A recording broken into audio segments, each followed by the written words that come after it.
Ramadan Mubarak, Ramadan Kareem, Ramadan Mubarak, Ramadan Kareem.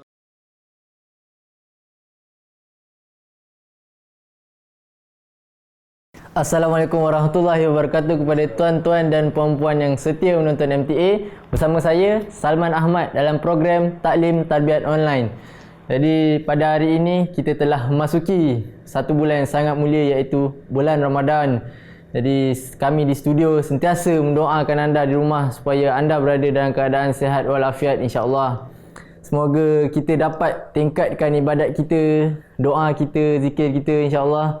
Di dalam studio pada hari ini bersama kami Tuan Ainul Yakin Muhammad Zain dan Tuan Fuad Ahmad Nasir yang akan membantu kami untuk menjawab persoalan tentang ibadah puasa, insya-Allah.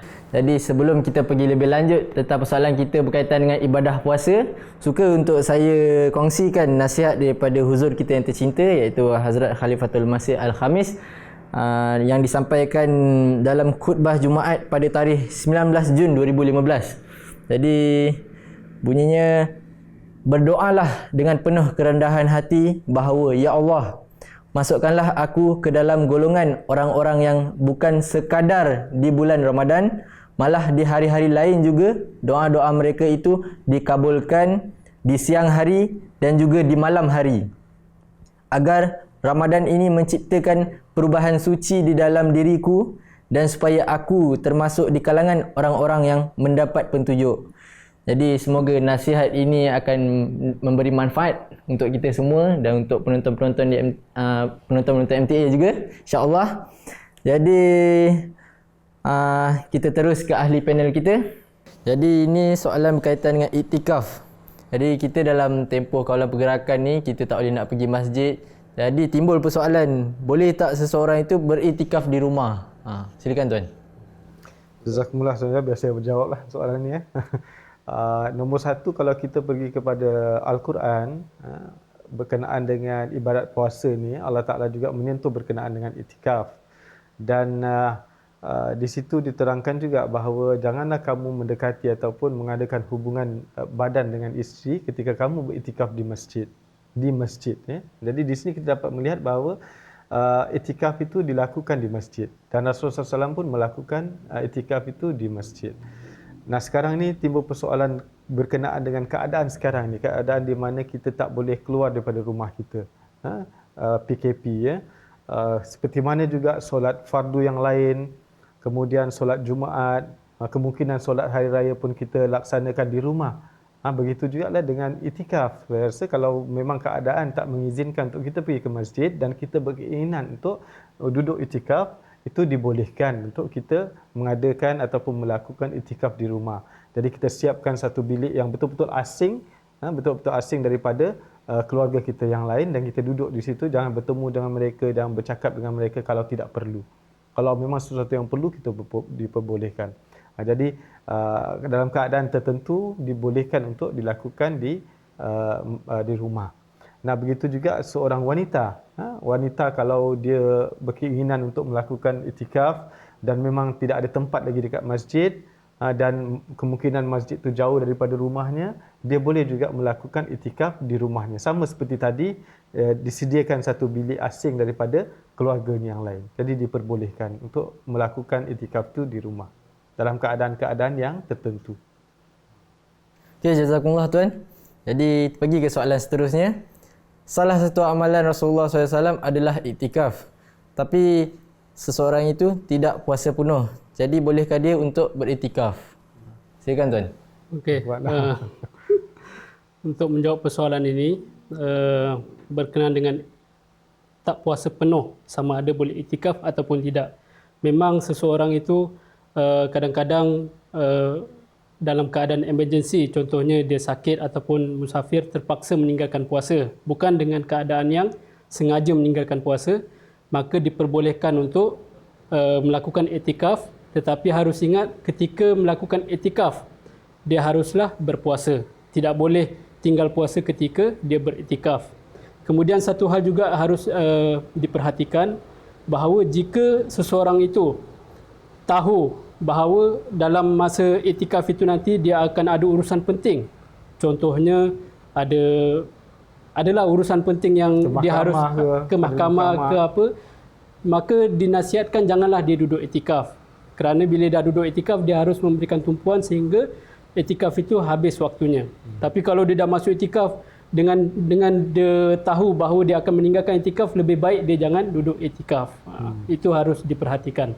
Kerana ada satu peristiwa di zaman Masih Wasallam juga, ada seorang sahabat dia duduk iktikaf, kemudian dia minta izin daripada Hazrat Masih Wasallam untuk tinggalkan iktikaf kerana perlu hadir kepada satu perbicaraan di mahkamah. Jadi Masih Wasallam menyatakan kemarahan dia. Beliau katakan, kalau kamu sudah tahu kamu perlu menghadiri tampil di mahkamah itu, mengapa kamu masuk iktikaf? Jadi itu satu contoh daripada riwayat kehidupan Hazrat Masih Wasallam lah yang harus kita perhatikan berkenaan dengan iktikaf. Jadi sikit saya tambahlah, dari situ kita dapat melihat bahawa kalau seseorang tu hendak melakukan iktikaf, dia perlulah tahu bahawa dia tidak ada komitmen lain. Kerana iktikaf ini merupakan satu sunnah Rasulullah SAW di mana beliau memang memfokuskan perhatian beliau sepenuhnya kepada ibadat. Jadi kalau kita masih lagi ada tugas-tugas lain yang kita perlu selesaikan dalam waktu kita sedang beriktikaf tu, lebih baik kita jangan duduk iktikaf. Kerana itu akan mengganggu iktikaf kita. Iktikaf itu kita betul-betul mengasingkan diri dengan orang lain, mengasingkan pemikiran kita dari pemikiran dunia dan memfokuskan tumpuan kita, perhatian kita hanya beribadat kepada Allah Subhanahu Wa Taala. Ini yang harus kita perhatikanlah perkara ini. Jadi pergi ke soalan seterusnya. Boleh tak seorang wanita yang bersuami duduk untuk iktikaf tanpa izin suaminya? Silakan tuan. Okey, berkenaan dengan izin ini, kalau seorang tu laki-laki, dia tak perlu minta izin pada isterinya dia nak iktikaf. Semua saja cuma beritahu saja. Kerana kemudian bagi seorang wanita pula, kalau dia nak duduk iktikaf, dia perlulah memberitahu dan meminta izin daripada suaminya. Dan kita perlu tahu iktikaf ni merupakan satu sunnah, bukan satu perkara yang wajib. Jadi kalau dia tak buat pun tak apa. Seorang wanita tu tak buat pun tak apa. Wanita yang dah berkahwin, dah bersuami maksud saya di sini. Jadi kalau dia memang berkeinginan untuk duduk iktikaf, dia perlulah minta izin terlebih dahulu daripada suaminya. Barulah kalau suaminya kasih izin, barulah dia boleh duduk iktikaf. Jazakumullah tuan. Jadi ada lagi satu soalan berkaitan dengan iktikaf. Ada seorang itu dah berjanji untuk beriktikaf, tapi ada sebab-sebab tertentu yang halang dia untuk beriktikaf. Apakah dia perlu untuk membayar kifarah? Macam mana tuan? Silakan. Seperti mana dah dijelaskan tadi, iktikaf itu bukanlah satu yang wajib. Kalau dapat laksanakan itu lebih baik. Tapi kalau tak dapat laksanakan, maka tidak ada apa-apa kifarah untuk iktikaf tersebut. Okey, jazakumullah tuan. Jadi ada soalan yang perlukan penjelasan di sini tuan. Ni soalan dia bunyi, bila seseorang itu boleh mula untuk beriktikaf? Silakan tuan. Terima kasih Saudara Salman. Jadi berkenaan bila kita boleh masuk iktikaf, jadi kita berdasarkan pada sunnah Rasulullah SAW bahawa iktikaf itu beliau sentiasa laksanakan 10 malam yang terakhir. Jadi melalui sabda ini, setiap orang yang ingin beriktikaf itu, mereka bolehlah masuk iktikaf pada hari yang ke-20 selepas waktu subuh. Dan berakhir ketika terlihatnya anak bulan Syawal. Jadi ada Ramadan itu 29 hari, ada 30 hari, bergantung pada terlihatnya anak bulan. Jadi bilanya terlihat anak bulan itu, maka waktu iktikaf pun sudah habis. Sudah ada pengumuman hari raya, selesailah iktikaf kita. Itu sahaja. Terima kasih. Jazakumullah tuan. Jadi sini tentang Lailatul Qadar tuan. Boleh tuan jelaskan lebih lanjut tentang Lailatul Qadar tuan? Berkenaan dengan Lailatul Qadar ini memang disentuh di dalam Al-Quran Karim. Allah Subhanahu Wa Taala menyentuh berkenaan dengan keistimewaan Lailatul Qadar ni, itu malam qadar ini. Dia lebih baik daripada 1000 bulan. Satu hari itu, satu malam itu lebih baik daripada 1000 bulan. Jadi memang kalau kita lihat dari segi ayat tu saja dah menggambarkan betapa betapa istimewanya malam ini. Dan ianya sangat berkait rapat dengan bulan Ramadan ini, dengan ibadat puasa ini. Dan Rasulullah SAW pun di dalam hadis beliau pun ada menerangkan berkenaan dengan Lailatul Qadar ini. Namun begitu, perlu saya kongsi sedikit berkenaan dengan Lailatul Qadar ini kerana dia tidak ada hari yang ditentukan. Hari apa? Malam pertama ke, malam kedua ke, malam ketiga ke, sehinggalah malam ke-30. Kita tidak tahu bila. Kerana terjadi di zaman Rasulullah SAW ketika beliau mendapat pengkhabaran daripada Allah Ta'ala berkenaan dengan tarikh akan terjadinya Lailatul Qadar ini. Dan beliau setelah mendapat pengkhabaran daripada Allah Ta'ala itu, beliau nak menyampaikan, nak memberitahukan kepada sahabat-sahabat beliau tarikh yang diberitahukan oleh Allah SWT itu akan terjadinya Lailatul Qadar di bulan Ramadan. Tetapi di dalam perjalanan tu, beliau nak pergi kepada sahabat-sahabat, beliau dalam perjalanan tu beliau terlihat ada dua orang sedang bertengkar.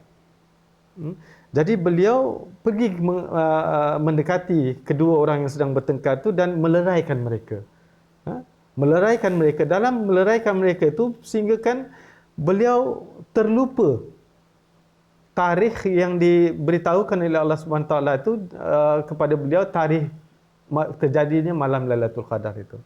Jadi ketika beliau sampai kepada sahabat-sahabat beliau, beliau mengatakan bahawa aku tadi datang kepada engkau untuk memberitahukan tarikh akan terjadinya malam Lailatul Qadar, tapi disebabkan ada dua orang sedang bertengkar di tengah jalan tadi, sehingga kan aku mendekati mereka untuk meleraikan mereka, sehingga kan aku terlupa tarikh yang diberitahukan oleh Allah Subhanahu Wa Taala kepada beliau. Jadi apa yang beliau beritahukan kepada sahabat-sahabat bahawa carilah Lailatul Qadar itu, malam qadar itu di 10 malam terakhir. Dan carilah ianya di malam-malam ganjil. Jadi memang kita tidak tahu, dan sebab itulah di 10 malam terakhir ni kita, seperti mana Rasulullah SAW sendiri pun banyak meningkatkan lagi ibadat beliau. Meningkatkan sedekah-sedekah beliau, ya, meningkatkan zikir-zikir beliau untuk mendapatkan Lailatul Qadar itu. Jadi kita pun dalam menghayati sunnah Rasulullah SAW ini, kita juga sama-samalah berusaha meningkatkan ibadat kita, pengorbanan kita, zikir kita, tilawat kita di 10 malam terakhir ini, dan kita carilah di malam-malam ganjil. Dan para ulama-ulama bersepakat, mereka bersepakat juga bahawa malam Lailatul Qadar itu biasanya terjadi di malam ke-27. Tapi seperti mana saya katakan tadi, berbalik kepada hadis tadi, Rasulullah SAW pun terlupa tarikhnya. Jadi kita berusahalah untuk mencari Lailatul Qadar itu di 10 malam terakhir bulan Ramadan, dan khususnya di tarikh-tarikh ganjil ini. 21, 23, 25, 27, 29. Ini tarikh-tarikh ganjil di 10 malam terakhir bulan Ramadan. Mudah-mudahan dengan ibadat kita, pengorbanan kita, sedekah kita yang kita tingkatkan di 10 malam terakhir itu memberikan kurnia kepada kita semua untuk mendapatkan ataupun meraih malam Lailatul Qadar itu. Jadi sedikit saya tambah tadi tentang mengapa Rasulullah SAW lupa itu. Ada hikmah di sebaliknya, di mana kalau Rasulullah SAW memberitahukan hari yang tertentu khusus untuk malam Lailatul Qadar, nanti orang hanya akan beribadah pada waktu itu saja. Dan hari-hari lain dia akan lupakan. Jadi di situlah hikmah di mana Rasulullah SAW terlupa untuk hari yang dinyatakan tersebut. Dan Rasulullah menyebutkan juga di malam-malam yang ganjil. Tetapi bukan bermaksud di malam yang genap kita tak boleh ibadah. Di mana kalau kita ibadah dengan secukupnya di malam yang genap juga dan di malam yang ganjil, barulah kita akan ada kemungkinan dipertemukan dengan malam Lailatul Qadar. Tapi kalau hanya berusaha beribadah ketika malam ganjil saja, malam genap dia tak beribadah dengan bersungguh, maka pada pandangan saya tidak mungkin dia akan dapat malam Lailatul Qadar. Itu sama juga pengertian dia tadi. Itulah sedikit tambahan yang ingin saya berikan berkenaan dengan malam Lailatul Qadar. Jazakumullah tuan. Jadi alhamdulillah banyak ilmu pengetahuan yang kita perolehi pada hari ini. Mudah-mudahan banyak manfaat untuk kita semua.